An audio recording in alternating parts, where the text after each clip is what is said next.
All right, welcome back to another Welcome to episode Wild of Her Wild Her Wisdom, Wisdom, the where we have podcast real where bold meets conversations brilliant with and women who are wisdom leading gets a with little courage, wild. authenticity, Join us and as we purpose. dive deep Today into we're real talking about something conversations that about impacts life, every leadership, single creativity, woman. and But for some everything in reason, between. we whisper We're it. here to We're spark talking about laughter, money, light up money. inspiration, and Our celebrate guest the is wild Beth. and She wise is the woman founder inside of you. Bacon and Whether Heels. you're If chasing you've your been a long-time dreams, listener, finding she your has been on balance, before, or but what just she in does need is of a so good laugh, important that we you're had right to where bring you her back. belong. She is a Let's platform jump that helps into women today's build journey financial together. confidence through This education, is practical Wild Her tools, Wisdom. and honest conversation. Bev, welcome back to Wild Her Wisdom. Hello. Thank you for having me. This is great. We have like kind of a theme that runs here at Wild Her sometimes. We have women who are doing the most. And so you're a 9-to-5er and you're running your business. Tell our audience about you. Oh, well, first of all, thank you for having me. I love marketing. So that's my full-time job, 9 to 5 or 8 to 6, whatever is needed. And then in the afternoons and evenings and weekends, I really spend time talking to women, especially about managing their money. Just like you said in the opening, I think it's so important. And yet it's whispered. It's not spoken in big rooms. It's really with one or two people by yourself or with a financial planner. And this is something that we need to gain more confidence in so that we could get the bag, manage the bag, and put the bag work for us. Super important. I love the way that you put that together because it is interesting. We, as women, we just don't want to talk about it. Now, Mary and I often have honest conversations about money because, listen, girl, nobody's coming to save you. We got to make sure that we're doing That's what right. we need. That's right. But something interesting that stood out to me on your website is you don't call yourself a financial advisor. You call yourself a financial literacy educator. Yes. Explain the difference and why that is important. It's very important. So I cannot provide advice to say, buy this, buy that, sell this, sell that. You need a financial advisor from a bank or a financial institution to help you. My role is to ensure that when you walk into that meeting with that person, that you are as confident as you can be to have a conversation. So many times I see women, if they're with a partner and the partner's a male, he typically dominates that conversation, especially if the financial planner is also a male. So they're having a conversation, and then they look at you and they're like, what do you think? Okay, I'll just go what you're saying, right? So that's one scenario that drives me absolutely bonkers. The second scenario is if I'm educating somebody, I want you to walk in with confidence. You're going to walk in and say, hey, Madame, Monsieur, whoever, I want to learn more about, I'm making it up, Bitcoin. I want to learn more about ETFs. I want to learn, do I have enough money today so I can be okay tomorrow? What do I need to do? So this way, you're having a financial literate conversation about your money. And my job is to make sure that you are loved up, you're souped up to walk into that meeting and have that confidence conversation. I love what you're saying because I have a saying that uncertainty is the thief of confidence. Oh. And if you go in and you're uncertain, then you're not going to be able to show up and be engaged because you're going to spend all your time questioning yourself. So I love that you're focusing on that confidence piece. Yeah, you know what's really interesting? We spend more time planning vacations and we're going to buy a car or we're going to buy a TV or we're going to do something else and sit down and take 15 minutes a month to plan your money. I think it's important. You work hard for it. Why is it just sitting in a checking account or savings account making 0.0001%? I love the name Bacon and Heels. It's unforgettable. I get it. I can bring home the bacon and I'm wearing heels. It's all about love, right? But what's the story behind it? So I started this. So let me go way back. I'm aging myself. When we were kids, we spoke about money around the kitchen tables. Every night we had dinner together. We spoke around the kitchen table, and the radio was always on in my house on AM station.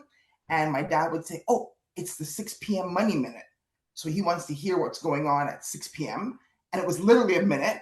We're mom's serving or whatever. We're starting to eat. And then we would listen. And then whatever happened on that minute, we would talk about it. So for example, there was a frost in Florida. I distinctively remember it was colder. So the oranges were coming smaller when it was time for them to be picked and shipped. And they were more expensive. So like that weekend, we went to the grocery store and saw, oh, it's, I don't know, 6 oranges for $1 or whatever, $2. And then a couple months later, when the harvest came in and they shipped them north, oh, now it's 6 for $4. And I really remember saying, okay, so there's not just me, there's a whole ecosystem. And then we start talking about, the market, what happens on the stock market impact our little life together here. And what do we do about that when it comes to money? But I noticed none of my friends had these conversations at their homes. And as we got older and started investing for our retirement funds, I would start asking the question, where are you putting your money? What are you doing with your money this year for tax season? Who's your accountant? How much are you investing? The stock I saw on TV, are you buying? And all my male friends were like, I'm on it, Bev. Let's go. Let's go. Did you buy it? What's going? And all the girls like, oh, I don't know, maybe next year. And I was like, well, what are we waiting for? So then we started having bigger conversations, and then people started asking me questions, and I got certified to be a financial literacy educator. And then now I go literally around and talking to people like y'all about what it is that we're doing here today. So that's how the name came, and I love it. But now men are like, well, Bev, I want to be a part of this too. I'm like, it's great, but you do kind of wear a heel. Every shoe has a heel. Right. So, Yeah, that's true. Exactly. You just touched on something interesting, Bev, because women are incredibly capable. We could literally run the world. I think we do secretly run the world, right? We do. We totally. It's not a secret anymore, girl. Right. Exactly. But so many women still say, I'm not good with money. Where do you think that belief comes from? I think there's two things. There's a book out called The Psychology of Money. For the moment, the name who the author escapes me, but they really go into what we were told when we were children. Play with your dolls. This is how you cook a meal. And all my male friends, like I lived in the street, they're all boys. They were like in the garage with dad. They were, doing different things. So my parents really pushed us. When we went to the bank, they would have me talk to the bank manager. What are you guys doing? We're paying a bill. We're depositing some money. We're taking money out. I knew how much the bills were. I didn't know what mom and dad made, but I knew how much the bills were. So when my dad yelled at me, close the fridge door, like you're not like leaving it open. Oh yeah, because that costs money, it costs energy. And I think a lot of women didn't have those types of conversations. I think they were sheltered in those conversations. And then when some friends said, oh, I'm not good with it. Oh, I'm not good with it too. They didn't talk about it. Yeah. And it just kind of perpetuated itself because you're not having those types of conversations. And then now they're older and people are like, oh, when I was a kid, I had a bad experience. I lost money. We all did. Everybody lost something. Nobody is getting through this with a perfect score, but you learn something when you made a mistake. So I think what's really important is, okay, you may not feel like you are good with money, but that doesn't mean you are not good with money. So educating yourself on something as small as, do you have a budget? Do you know how much is coming in this month and how much you have spent? Simple as that. That is where you start. And if you see my Visa bill showed up or my MasterCard bill showed up and it is high, and on your MasterCard bill on the second page, it tells you how much you've been spending every month. Yeah. You can see how much you're spending every month. I love that. And then on the bottom, it tells you, here's the interest rate. If you have debt, I want you to first thing is to look at that credit card statement and see how much interest are you paying if you are carrying a balance. If you're paying it off every month, fabulous. But if you are carrying a balance, that is something we need to nip immediately.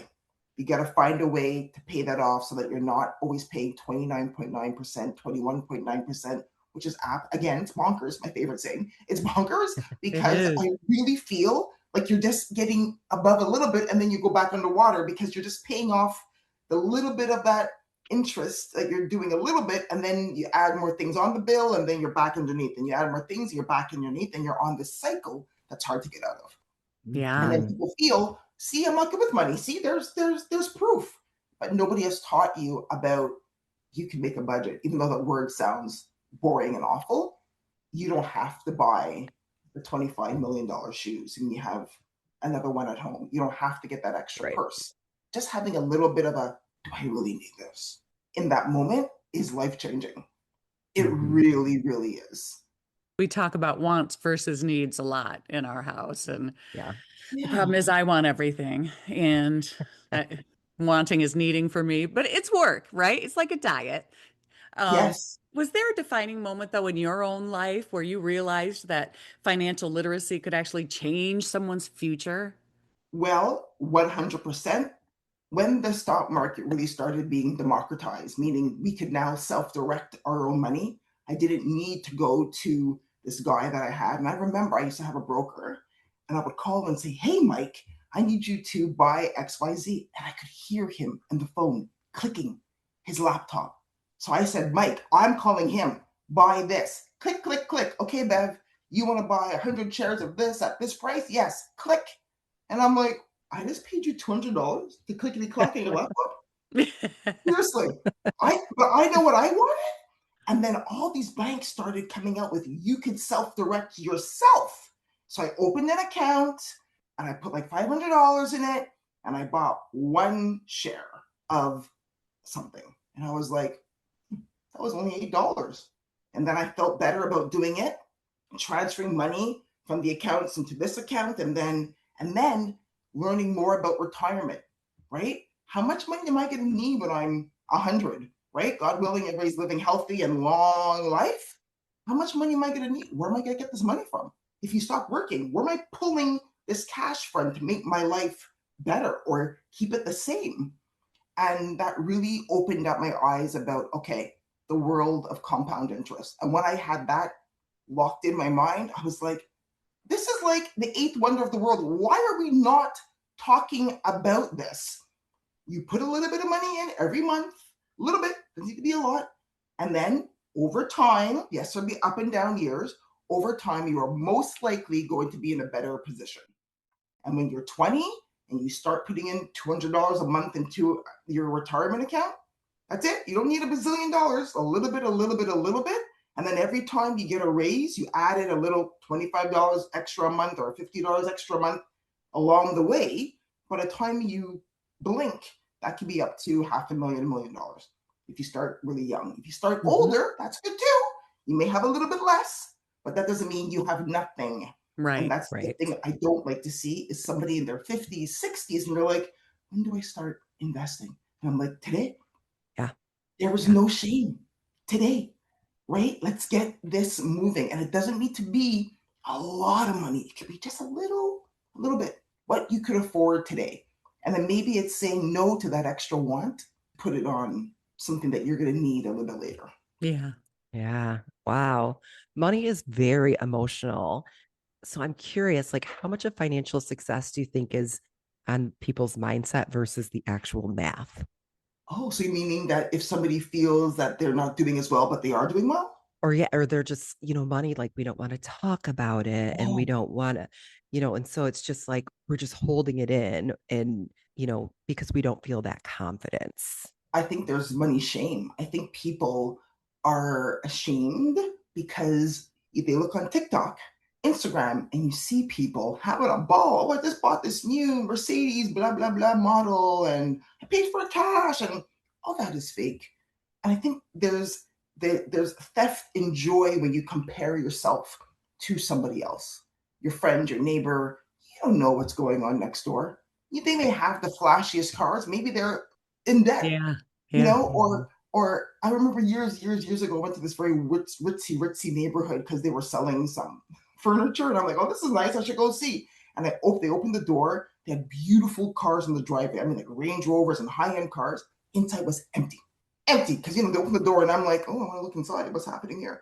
And it was absolutely empty. So again, why are we comparing ourselves to somebody else? That is really stealing the joy that you have. You are in competition with yourself. You are on the track of life with yourself. When it comes to your money, it's the same thing. You are with yourself. Am I doing better than I was a year ago, a month ago? Right. Did I pay off a debt? Did I invest a little bit more in my 401k RSP? Right? Did I open a Roth IRA? What is it that I did a little bit differently that I could feel proud about? It doesn't need to be this massive thing. It could be something really small. You got a Yeah. bonus at work. You put the bonus to work for you. You take a little bit to buy yourself something. I'm not saying everything goes paying off debt and investing. You got to have a little bit of joy as well. So for me, every payday, 10% is for Bev to do whatever I want. It's cash in my wallet. When that cash is gone, Oh, well, I'll wait till next pay. But everything else is paid, right? The mortgage, groceries, the car, everything's taken care of, but a little bit comes for you. So I think, again, going back to why are we thieving our own joy, stealing our own joy when we feel, oh, so and so's better or this person's better? Just think about you and your family and where you want to be. And I think that really helps people set them up for success, right? Because you feel, okay, I got this. Something small I did this month made me get a little bit further ahead. Perfect. Love that. Yes. So you talk about making money conversations less intimidating. Quit whispering, use your voice. What are some of the biggest myths that people believe about money? Oh, love this question. Number one, 100%. Well, budgeting is boring. I hear that every single week. And they're like, what do you mean? It's, ugh, I can't deal with it. And I'm like, so how much came in this week? What was on your pay stub? Oh, I don't know. But if you knew that you were pulling in, I don't know, 3,000, 2,000, 1,000, you would budget differently. Mm-hmm. That's number one. Mm-hmm. Number two myth that drives me absolutely bonkers again, is, oh, well, the market always does bad or the market always goes down. Yeah, it's not a myth. That's true, but not always, right? There's a time that during COVID, remember, we were all at home, the market was going up and then it went down a little bit. Then things go up and it goes down. So nobody could predict to you that, oh, it's going to be this much in this many years. That's not true. But what is true is statistically, the S&P 500 over the last 40, 50 years has statistically always gone up. Yes, just bumps along the road, but it's always higher than it was before. And that's what we are taking as, okay, this could be a truth. We could see that it's statistically going up. We could bet on this. We could bet on ourselves. I think that's number two. And number three, we just talked about it a little bit, is people really believe that they're not good at it. And I don't think they've given themselves an opportunity to be good or to fail. Like I bought stock that have completely tanked, lost money. I learned a lot from it. Did I cry? Oh yeah, there were some sad nights. Very not happy with myself, but I learned and then I put in mechanisms to help me. So instead of I'm gonna let it ride and then it tanks because you weren't paying attention that day and then you lost the money. If it goes from I buy it at $8 and I double it to 16, I'm out. Regardless if it goes to 100. If I've doubled the money that I put in, I put a little script in when you buy and sell online. If it hits this number, bye.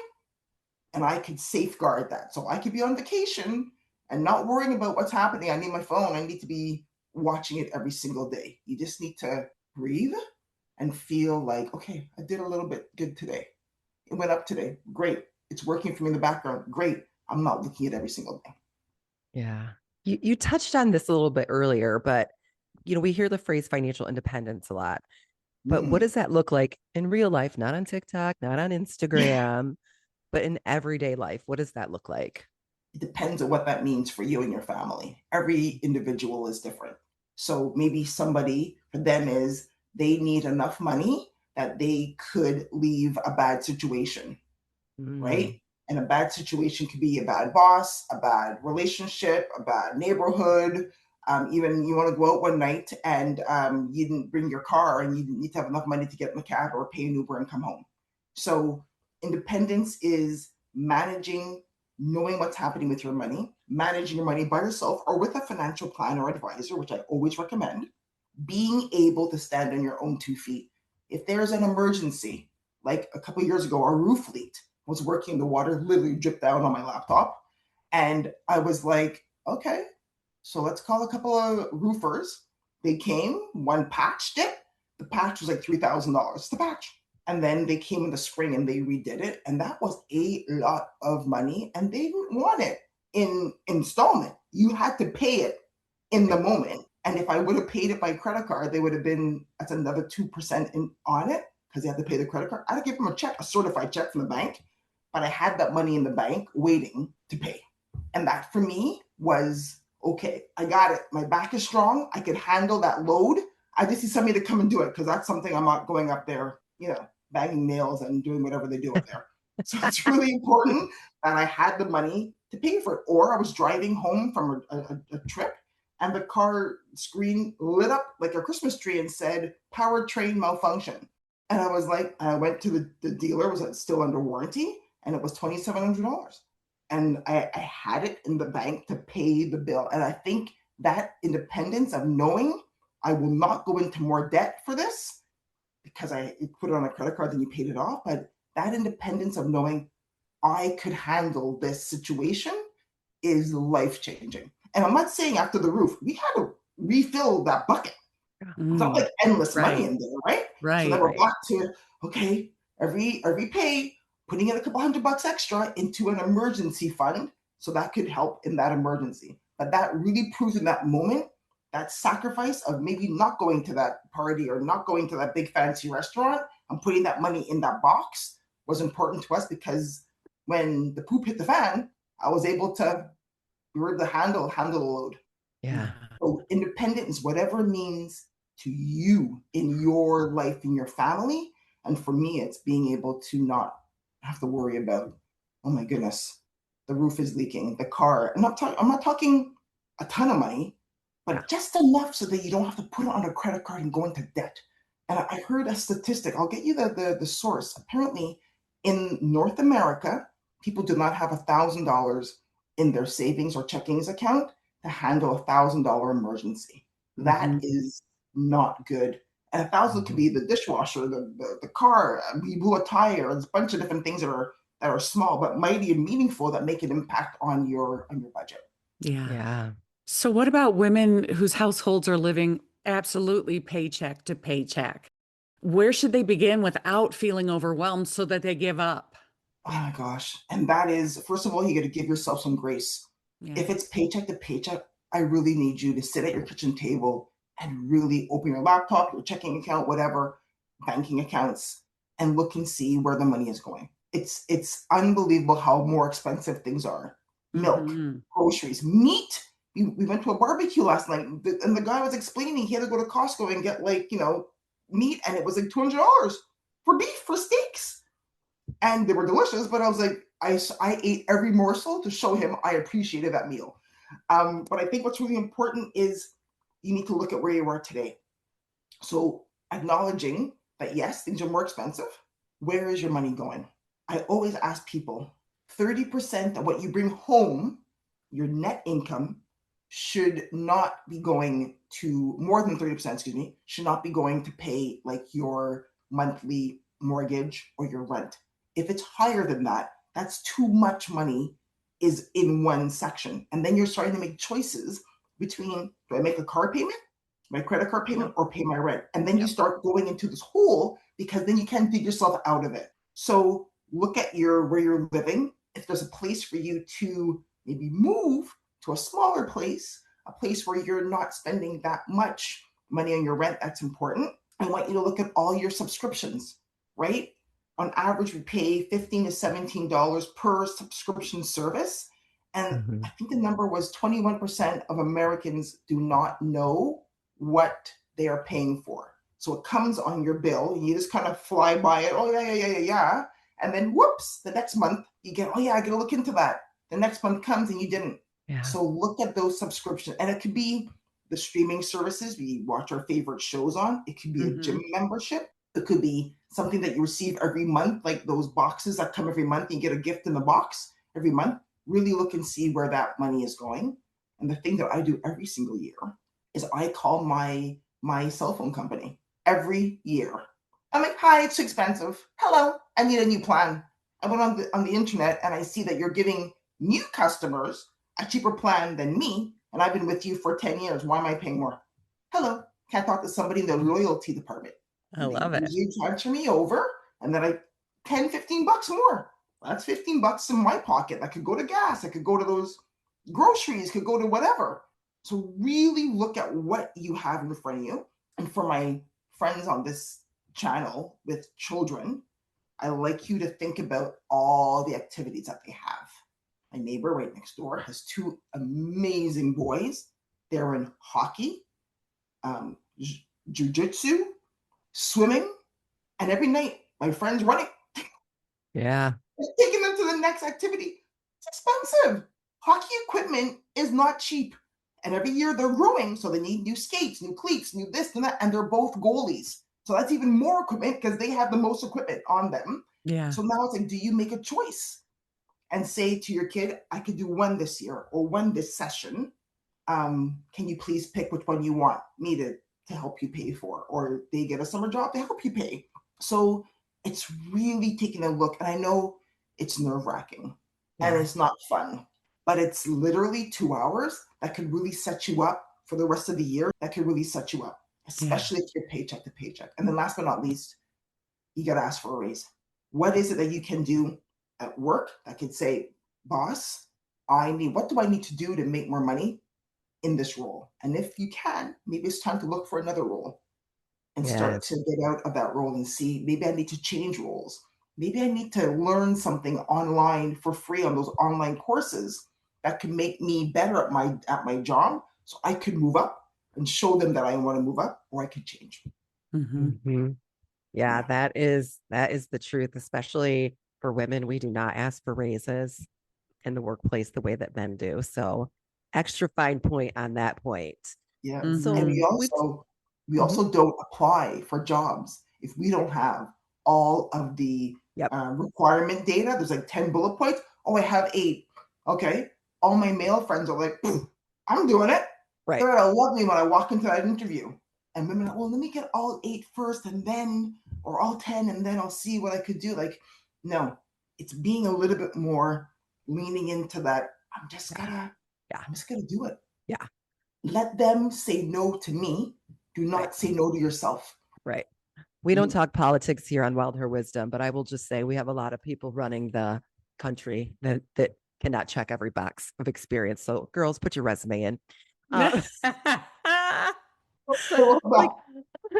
Women, we're doing everything, right? We're leading businesses, we're raising families, we're caring sometimes for aging parents, and we're trying to save at the same time. And so, like, you talked about the 10% that you do, like, hey, Bev, this is you. How can we get women to stop feeling guilty about spending on themselves while being financially responsible? I love that. It's so true. Because like my neighbor goes to the kids. Oh, the kids need this. We went out for a coffee a couple of weeks ago. I'm going to get something for the kids. Like, they're okay. Your husband's feeding them. They're good. How about getting something for you? I think it's beautiful and nurturing that we often do that. Older, aging parents, aunties, uncles, younger kids, cousins, nephews, all that. I think it's allowing yourself to spend this money. I allow myself this 10%. That is for me. And it could be something as small as I'm going to get my nails done. I'm going to get a haircut. I'm going to buy new underwear. I don't know, whatever it is, but something that is important to you that you would like to be. And because you know, for me, it's in cash, it's in your wallet. And then when it's gone, it's gone. That's free of guilt because you've allocated that money. You paid it. Everything else is done. This is money for me to do what I want for me. And that's that. Yeah. That's it. I love it. You don't have to feel guilty because you're the one working for the money. And why is it that at the end of the year, everybody else gets paid except you? You worked for the money. Let's make the money work hard for you and have fun a little bit along the way. It cannot just be about paying bills, saving for retirement, saving for the future, paying for other people. It's going to be for you too. Yeah. Mm-hmm. So what's one financial habit that you've seen that can create the biggest long-term impact? Wow, great question. Paying yourself first. I'm not the first one to say that. You get paid $1,000 today. You figure out how much comes to you first. Could be 10%, 20%, and it's automatic. You get that into your checking account. Automatically, that 20%, 10% goes into a savings account. That money is still there, but it's just taken away from you in that moment. You don't see it. You're focused on that checking account. I cannot believe how many people I've actually worked with. I do this myself. That it is just automatically taken out. It would have been, look how much money you could have had today if you just started something really, really, really small. Yep. Yeah. And it doesn't need to be a big chunk. You can start with 5% of your take-home pay. 10%, 20% will be ideal. And then every month, that's building your emergency fund. That could be an investment account. That 20% can be chopped up in how many ways you want to do 3-4 different things. with that money that you've worked hard for and that you allocated to a separate bucket. Super important. Mm-hmm. Yes. Bev, you've literally helped women around the world become more confident with money. What transformation have you loved witnessing the most? Oh, just last week, a friend of mine called me. She's from North Carolina and told me how much money she has on credit cards. And I got her to move that money to a new credit card. It's a debt transfer card. She was paying 28% interest on $17,000 on a credit card. Move that 17,000 to a 0% credit card. And she called me and said, I could pay this off before Christmas. And that for me was, she figured it out. If I have 0% interest, I'm going to divide that by the remaining pays. She goes, I have a little bit of money in different accounts I'm going to pull from. I'm going to get a bonus. I know I'm getting this bonus because it was written in my contract. I'm going to take a little bit from that. And before Christmas, that is gone. And it was something, she just didn't know that these cards actually exist at her bank. It's not like some fly-by-night company. It's at her bank. They didn't tell her that. When we had a conversation, I shared that. And she walked into that bank and said, I need one of these cards. I heard about this. I saw it online. What do I got to do? And they signed her up. She has 1 year to pay it off. She'll pay it off in 5-6 months. And then it's done. Awesome. And for me, her smile on her face, she's like, I got it, Bev. This is going to be done in 6 months, 5-6 months. And then it's done. And then she will never do it again, I guarantee you, because that has been like an albatross around her forever. Sure. She won't do that again, for sure. Thanks. Yeah, so I think that's really transformational. Seeing or hearing clients, friends going into the bank and having a conversation with a financial planner with power and poise. This is not working for me. I've been looking at this portfolio that you put together for me. It's not working for me. I did the math. I want to strategize about how we're going to move forward. Not freak out. I am here to strategize. Let's talk about where I want to be. And then you are controlling that conversation.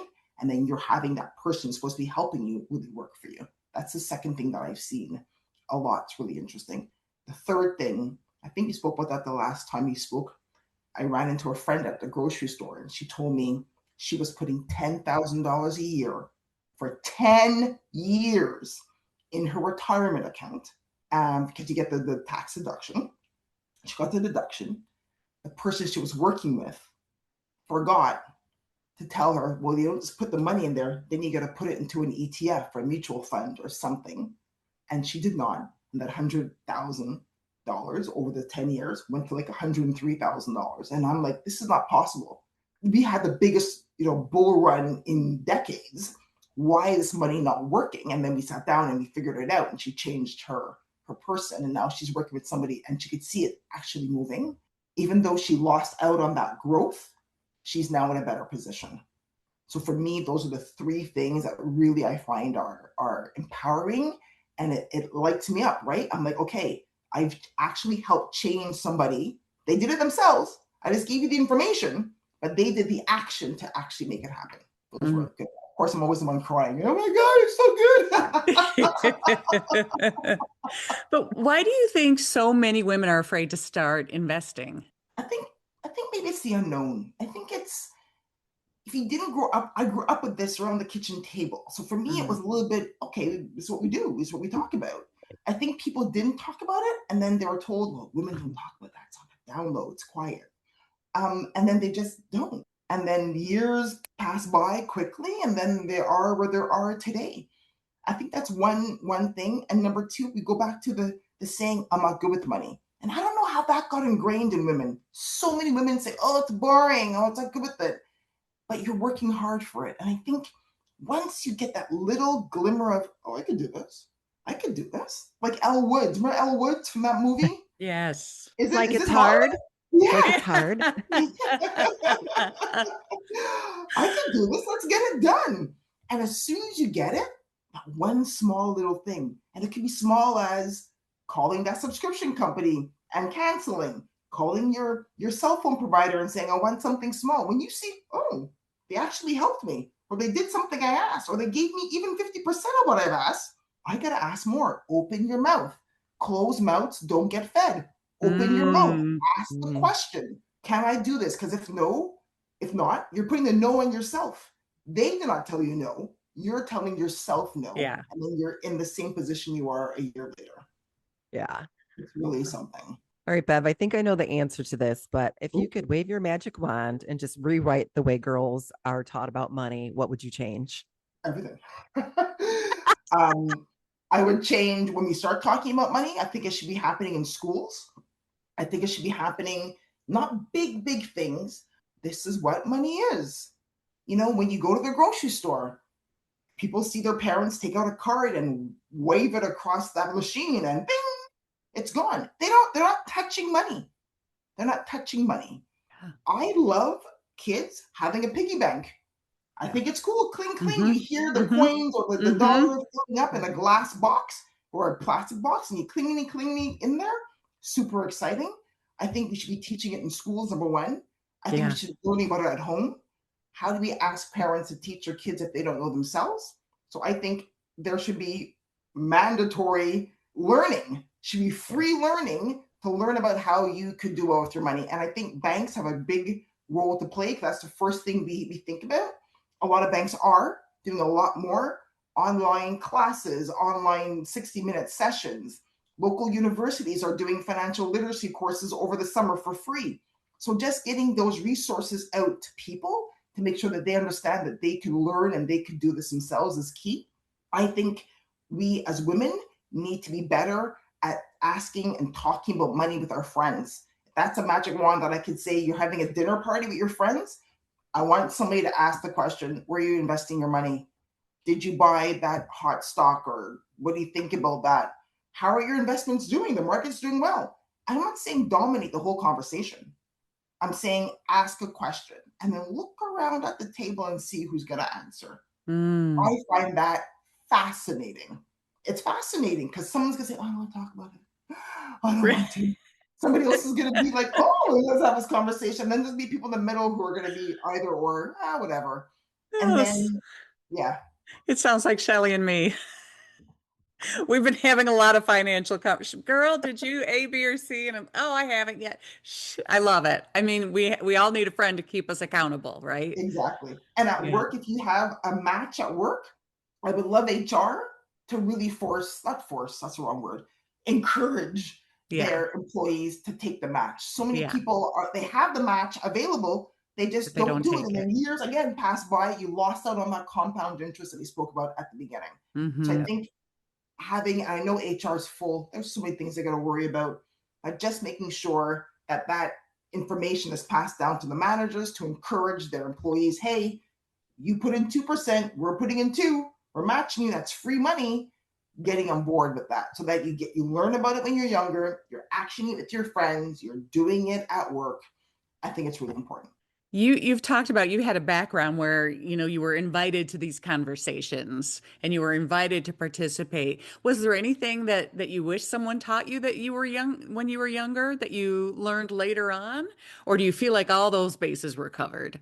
Um, Stock market was one thing that we learned a Okay. little bit older. My dad wasn't, we talked about it, but we were mutual funds. It was actually going and buying like individual stocks. I know everybody says you don't need to do that. I enjoy doing it. I guess there's ETFs and all that, but I love the picking one or two, not a lot of money, but just a little bit. Yeah. And, but like we saw things pass by that really did well.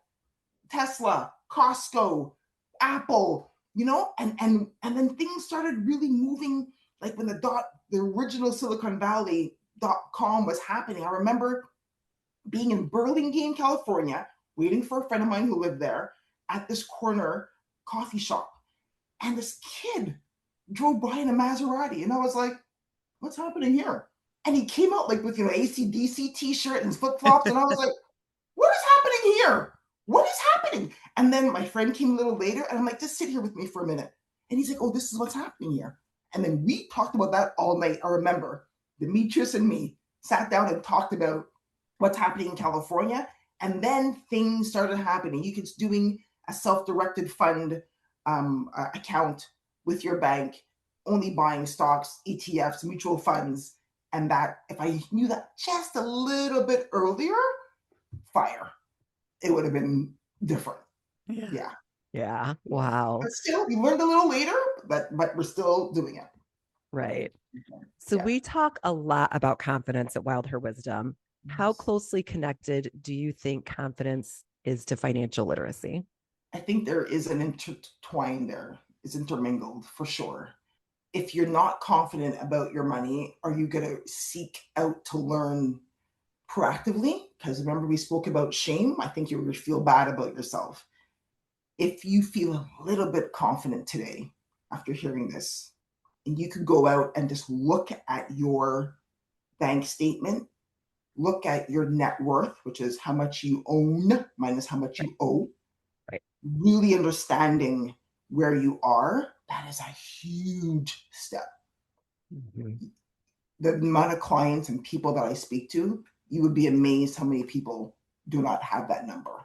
So Right. just start with that. And I think once you know where you are and you know where you want to be, take the baby steps. And you're going to feel nauseous about it.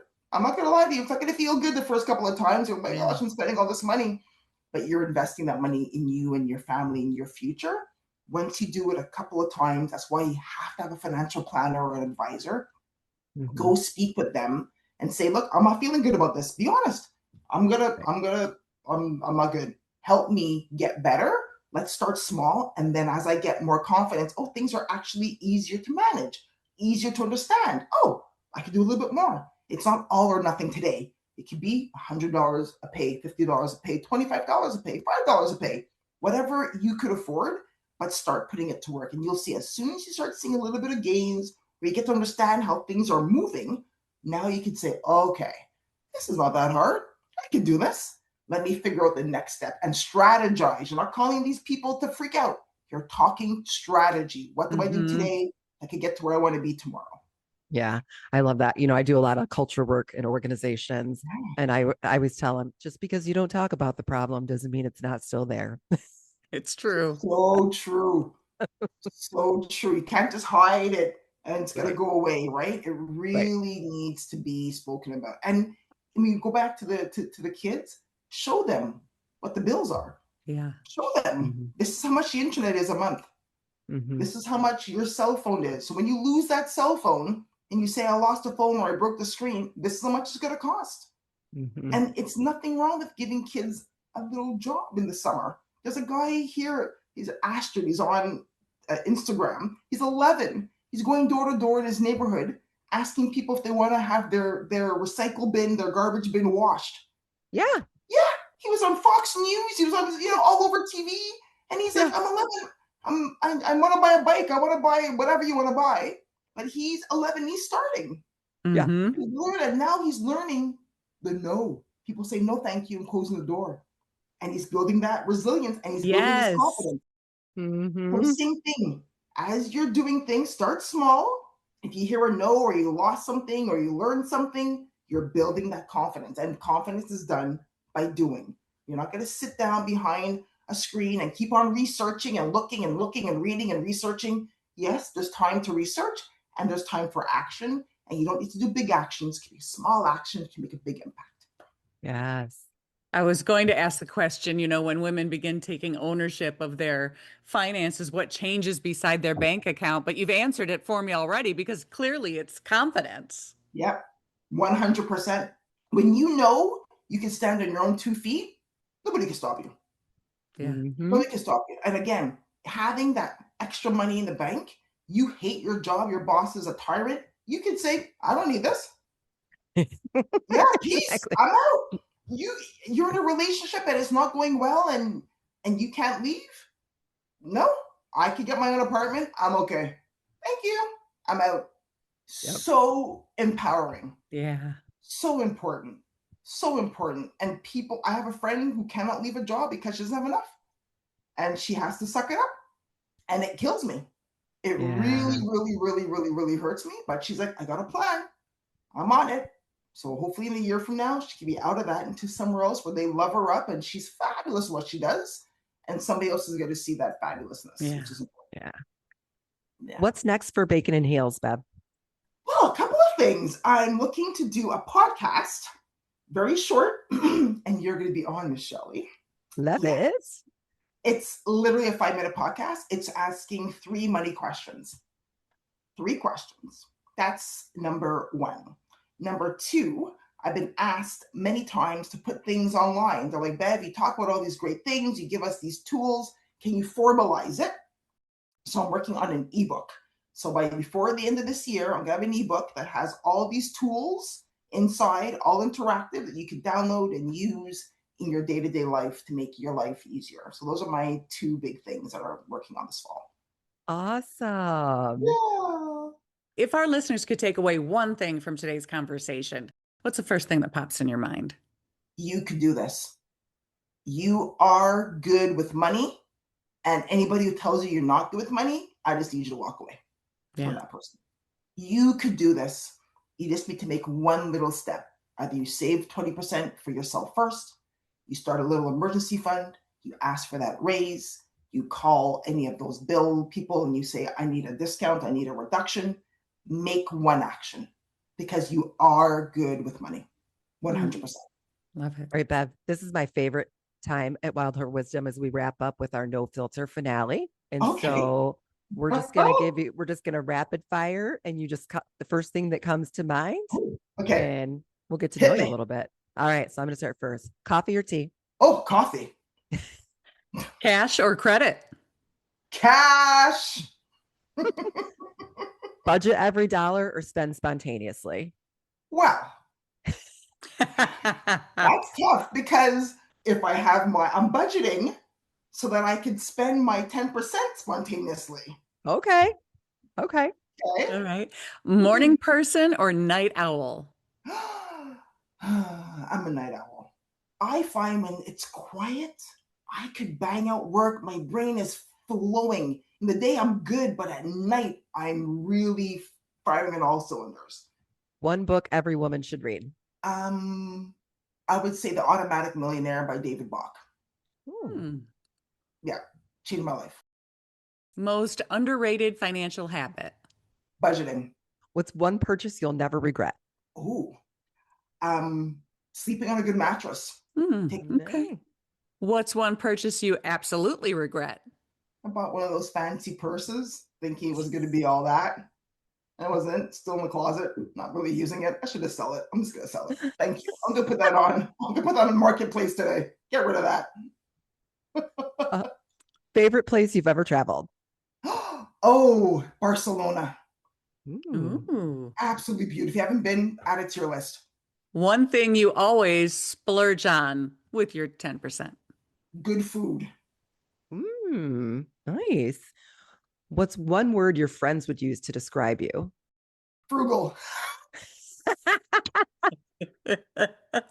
If you had an unexpected $10,000 arrive in your hand today, what's the first thing you'd do?